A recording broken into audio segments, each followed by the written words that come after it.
Mesmo depois de quase 300 anos de sua composição, as quatro estações, Antoni Vivaldi ainda é um dos compositores clássicos mais ouvidos do mundo. Nessa obra-prima, chamada As Quatro Estações, trata-se de um conjunto de 4 concertos que descreve as estações do ano. Cada concerto tem 3 movimentos, assim como cada estação natural tem 3 meses de período na duração do ano. A primavera, a mais famosa desse conjunto, é que descreve todo o cenário dessa linda estação. Vivaldi era um compositor ativo e escreveu mais de 500 concertos, 70 óperas e uma série de obras como missas, sonetos e outras. Mas como o Padre Ruivo revolucionou a história da música de concerto e a técnica de violino? Fica comigo até o final desse vídeo que eu vou te contar.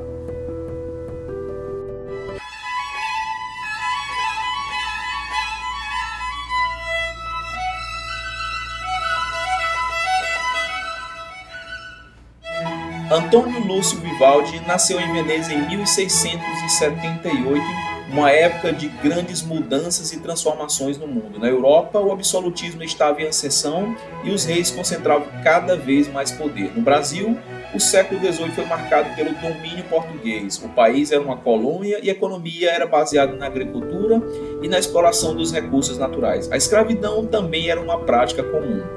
Vivaldi foi influenciado pelo movimento barroco, que valorizava a emoção e a expressividade da arte aplicado em toda a produção cultural da Europa.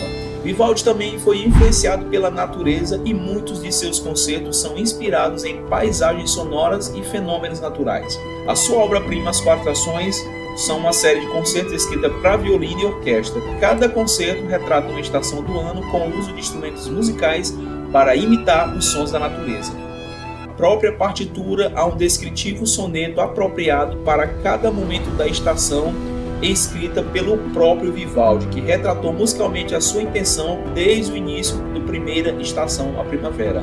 Agora nós vamos à partitura, onde eu vou te mostrar todo o cenário descritivo em notas e textos. Bom, só para exemplificar para vocês aqui, toda essa obra da primavera eu vou usar uma gravação autorizada pela direção da Orquestra Sinfônica de Teresina, uma instituição muito séria, inclusive ela é patrimônio imaterial do meu estado, e aonde eu faço parte do quadro de músicos profissionais há 25 anos.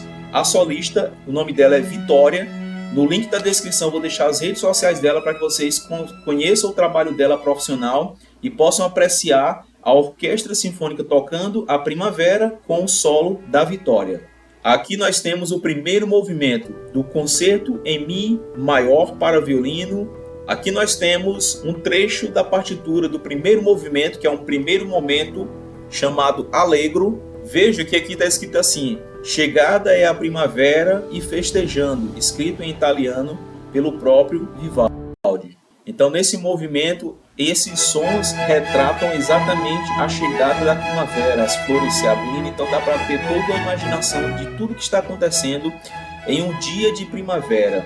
Logo em seguida, a gente vai para um outro trecho, que é o tema onde fala que as fontes, ao expirar os zéfiros, com doce murmúrio correm no entanto. Então ele coloca aqui a orquestra toda tocando uma sequência melódica linear, onde dá uma ideia de um rio descendo. Então ele dá toda essa imaginação nesse cenário aqui. Depois é anunciado um temporal cobrindo o ar com negro manto, e relâmpagos e trovões começam a anunciar. Nesse trecho, que é o último, toda a orquestra faz algumas escalas em uníssono, dando a ideia de trovões, todo um temporal. E o violinista principal começa a fazer uma sequência de arpejos representando ali os movimentos do raio, né? Toda aquela estrutura visual de um raio. E segue com esses trovões, um temporal. E depois, nesse último trecho, o tema voltam ao que era o normal. O temporal vai passando, o sol volta a sair, os pássaros voltam a cantar. E depois vem tudo novamente e volta à primavera. No segundo movimento, que é o segundo momento do concerto, que é do andamento largo. Você vai ter o texto que diz: então, sobre o florido e ameno prado, né, um campo, ao som, murmúrio das folhas e plantas, dorme o pastor com seu cão fiel ao lado. Isso é muito poético, muito interessante, porque no segundo movimento largo, a orquestra fica fazendo uma movimentação rítmica bem pianíssima, que dá a ideia de folhas se mexendo em um campo, né? E a ideia do violino principal solando é exatamente um canto onde representa o sono de um pastor. E ao lado dele tem um cão, o seu fiel companheiro. Esse cão ele fica latindo, que é a viola fazendo tan, tan. Então esse é um segundo movimento. Já no terceiro movimento, o movimento final, que é novamente um allegro, né, você vai ter uma dança pastoral com gaita de foles ao som festejante. Aí tem um texto: dançam ninfas e pastores sob o abrigo amado da primavera surgindo brilhante.